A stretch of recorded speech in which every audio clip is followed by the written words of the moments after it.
jornada a la segona B té un protagonista negatiu, Joan Ramon Rodríguez. Rodri, el central del Sant Andreu, el club li ha retirat la capitania, li imposarà una sanció econòmica greu i li farà pagar més les multes que pugui rebre el Sant Andreu després dels fets lamentables que va protagonitzar en el partit d'ahir contra l'Espanyol. Després de diverses picabaralles durant el partit, Rodri va ser expulsat per etzibar un cop de colze a Javi Márquez en el llançament d'un córner. Després de veure la vermella, com demostren les imatges, el jugador mallorquí dona una puntada de peu a Márquez. Però la cosa no va acabar aquí. Quan Márquez estava a punt de tornar a entrar al camp, moment que no va recollir la càmera, Rodri va donar un cop de puny de boxa al jugador espanyolista. Al final del partit, a instàncies del president Joan Gaspar, Rodri va anar al vestidor espanyolista a disculpar-se davant Javi Márquez, que ho va acceptar. L'Espanyol tampoc denunciarà el jugador, de manera que Rodri s'estalvia una sanció que hauria superat segur els 6 partits. Les bufetades, però, al Narcís Sala no es van acabar aquí.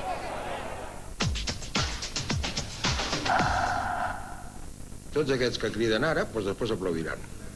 No te n'oblidis mai, que el Jaume l'únic que té és dignitat i amor propi.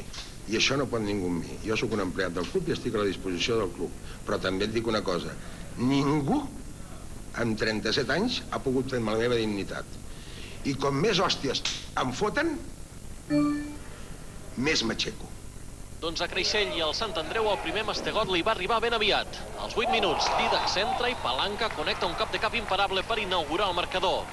La càmera es va oblidar de recollir el gol de l'empat marcat per Godino gràcies a una assistència de Jordi Martínez. Però sí que veurem el segon, fet per Zamora als 25 minuts. Lògicament, el Sant Andreu va intentar reaccionar, com ho demostra aquesta ocasió de Godino abans del descans.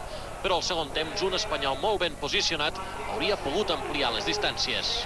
El resultat inclús és curt, perquè hem fet un plantejament que ens ha sortit tot perfecte. Els nostres jugadors han fet un gran partit i ja no només diria a nivell tècnic i tàctic, sinó inclús a pilota parada.